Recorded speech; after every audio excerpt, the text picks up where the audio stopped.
Votre jeu de course plafonne à 5 images par seconde et les utilisateurs de votre application VR sont malades après chaque session de jeu. La situation est grave, mais pas désespérée. Bonjour à tous, c'est Arnaud. Aujourd'hui, on parle performance et optimisation grâce à un outil indispensable mais un peu terrifiant, le profiler. On va voir ce qu'est le profiler, quelles informations cruciales il nous donne et quel est le meilleur moment pour l'utiliser. On va aussi découvrir pourquoi raisonner en termes de FPS pour évaluer les performances est une erreur que beaucoup de développeurs commettent. Nous verrons ensuite comment utiliser le profiler dans les meilleures conditions pour vous faire gagner énormément de temps et d'énergie. Restez bien avec moi jusqu'au bout, vous serez alors capable de déterminer quel composant de votre matériel est responsable des mauvaises performances de votre jeu, votre CPU ou votre GPU. Et vous saurez aussi quoi faire pour résoudre le problème. Cette vidéo nous rapproche du cap des 100 tutoriels sur la chaîne. Alors, si vous ne voulez pas rater les prochains sujets, abonnez-vous et activez la cloche. Vous êtes de plus en plus nombreux, mais encore 6 personnes sur 10 regardent mes vidéos sans être abonnés. Alors, si tu es dans le cas, clique sur ce bouton et aide-moi à développer cette chaîne. Ok, trêve de message commercial, c'est parti.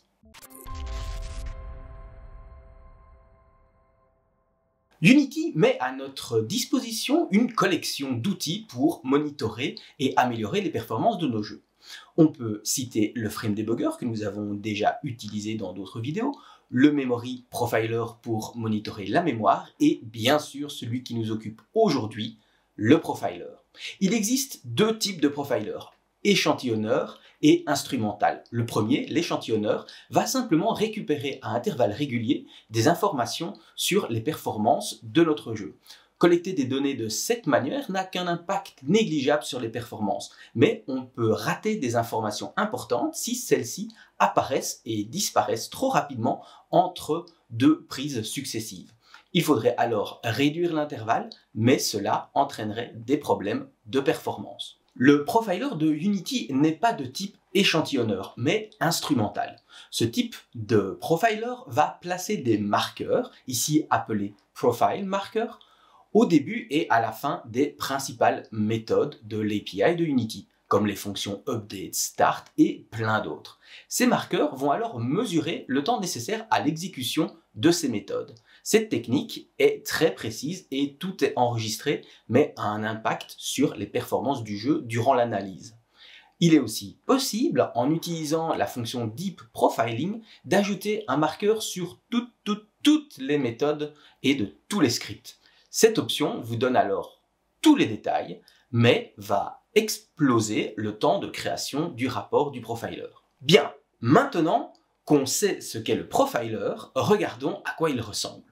Pour ouvrir le profiler, allez dans l'onglet Windows, Analysis, Profiler ou utilisez le raccourci CTRL-7. La fenêtre du profiler contient plusieurs modules, CPU, rendu, mémoire, son, UI, etc. Vous pouvez activer ou cacher chacun des modules en fonction des composants que vous souhaitez monitorer. Sélectionnons CPU et GPU.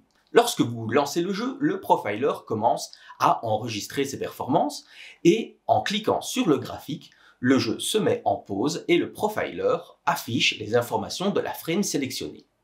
Le module CPU peut afficher ces données sous forme d'une timeline très pratique reprenant les différentes opérations effectuées sur une frame ou sous la forme d'une hiérarchie classant les opérations les plus gourmandes. Vous pouvez activer le Deep Profiling en cliquant sur ce bouton. Cela vous donnera accès à plus d'informations mais va impacter les performances du jeu.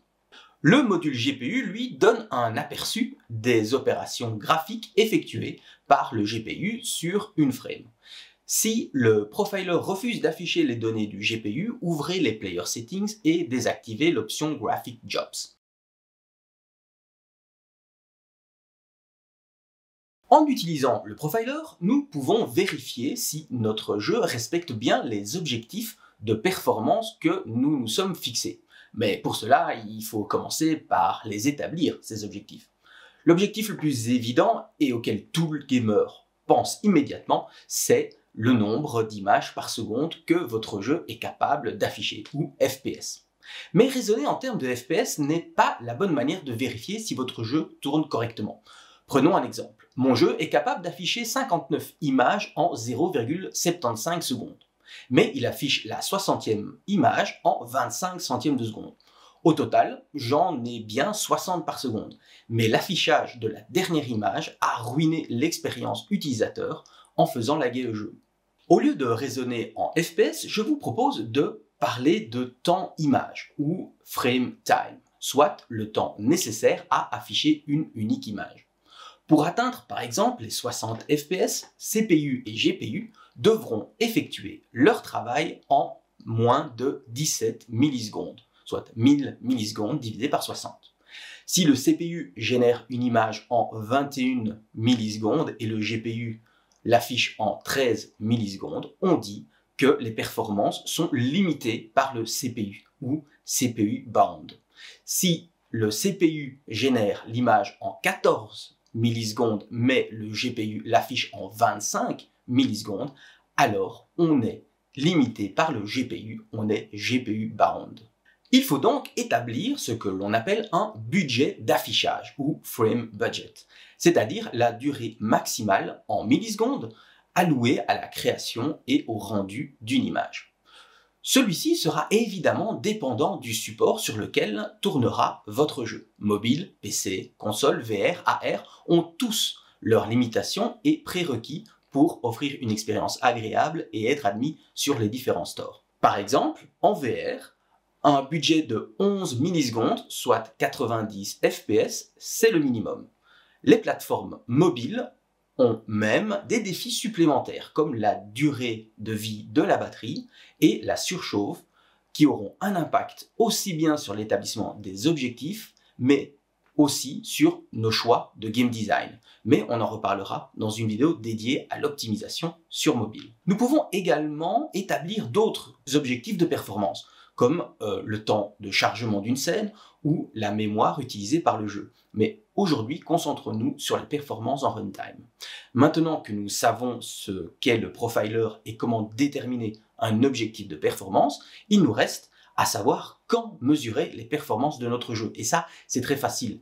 Monitorez les performances de votre jeu le plus tôt possible dans le développement et le plus régulièrement possible. Ce faisant, vous apprendrez à reconnaître la signature de performance de votre jeu.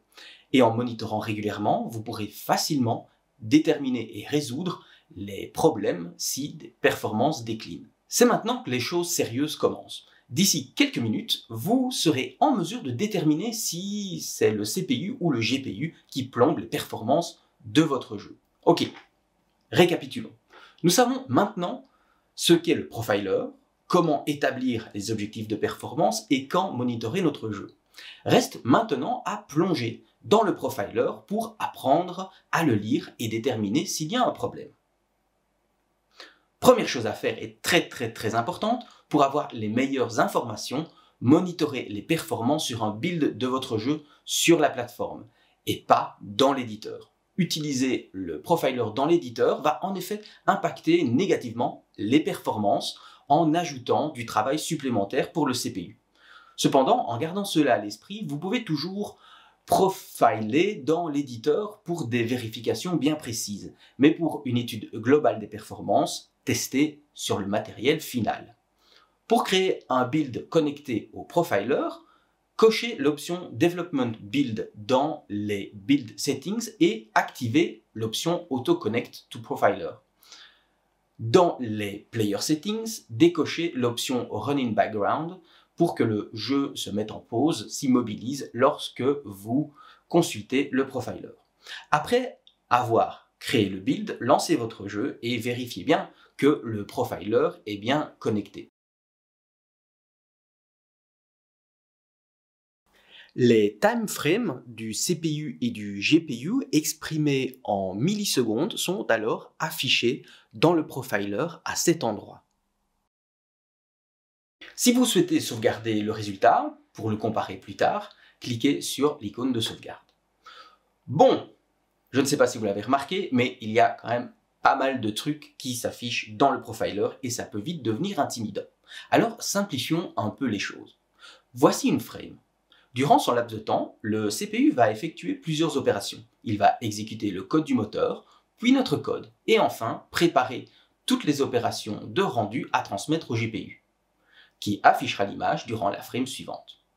Durant notre frame, le GPU sera occupé à afficher l'image calculée par le CPU durant la frame précédente, et ainsi de suite. Le travail réalisé par la frame précédente aura ici une teinte plus sombre pour la distinguer de la frame actuelle. Si notre CPU et notre GPU travaillent à des cadences inférieures à notre budget, tout roule, on reviendra plus tard. Bon, voilà pour l'aperçu simplifié. Pour être un peu plus correct et respecter l'affichage du profiler, on peut séparer la traite principale du CPU chargée des opérations de code et la traite de rendu qui prépare les commandes pour le GPU. Avec cette nouvelle découpe du travail, regardons différentes situations que l'on peut rencontrer lors du monitoring de notre jeu. Imaginons qu'au cours d'une frame, notre frame principal, ici en bleu, passe énormément de temps à travailler sur le code du moteur ou nos scripts. Il n'est pas rare que la traite de rendu termine un travail entamé sur la frame précédente, durant la frame actuelle, ici en orange foncé. Puis envoie les commandes vers le GPU pour afficher l'image à l'écran. Comme la traite principale est encore occupée, la traite de rendu est obligée d'attendre la fin des opérations de la traite principale avant d'entamer son travail pour l'image suivante. On voit alors apparaître dans le profiler un marqueur GFX Wait for Commands. Notre GPU ne respecte pas notre objectif, nous sommes limités par le CPU. Et pour être encore plus précis, limité par la traite principale du CPU. Pour réduire le travail de la traite principale, on peut revoir nos scripts, réduire la complexité des colliders, le nombre de caméras, supprimer des animations, etc., etc. Ce screenshot du profiler illustre ce cas. Trop de travail sur la traite principale force la traite de rendu à attendre. Prenons maintenant une autre situation. Cette fois, le traite principal est rapide, mais la traite de rendu a beaucoup trop de travail pour préparer les commandes du GPU. Du coup, la traite principale doit attendre la fin du travail de la traite de rendu pour lui fournir les prochaines informations. Un marqueur Wait for Present on GFX Thread apparaît alors sur la traite principale. On est encore limité par le CPU, mais cette fois-ci sur la traite de rendu. Pour alléger son travail, on peut limiter les caméras, jouer avec le culling et sur les draw call batching, comme sur cette vidéo. Dans ce screenshot, on remarque bien ce temps d'attente de la traite principale. Abordons maintenant une dernière situation plus rare où le GPU cause problème. Ici, la traite de rendu n'est pas capable d'envoyer ses commandes au GPU car celui-ci est encore occupé à travailler sur l'affichage de l'image précédente.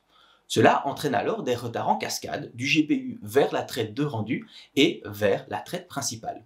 On voit alors les marqueurs Present Frame sur la traite de rendu et Wait for Present on GFX Thread sur la traite principale. Pour alléger le travail du GPU, on doit alors travailler sur les shaders, sur la complexité des mèches, la taille des textures, l'overdraw et le post-processing. Sur ce screenshot, on remarque bien que la traite de rendu attend que le GPU soit disponible, engendrant un retard sur la traite principale. Si nous voulons plus de détails sur ce qui coince dans le GPU, il nous faudra alors utiliser un programme comme RenderDoc ou spécifique à chaque plateforme. Nous reviendrons peut-être dessus dans le futur. Voilà qui conclut cette vidéo assez longue sur le profiler de Unity. J'espère que vous avez apprécié la regarder autant que moi, j'ai adoré la créer. Dites-moi ce que vous en pensez en commentaire, corrigez-moi si j'ai fait une erreur, laissez-moi un pouce bleu et abonnez-vous si ce n'est pas encore fait. L'optimisation est un sujet passionnant qu'il ne faut pas négliger si on veut développer des jeux performants et innovants. D'autres vidéos abordant le sujet sont déjà sur cette chaîne, alors n'hésitez pas à tout de suite y jeter un coup d'œil. Je n'ai plus qu'à vous souhaiter une bonne journée, une bonne soirée et à très bientôt. Allez, bisous.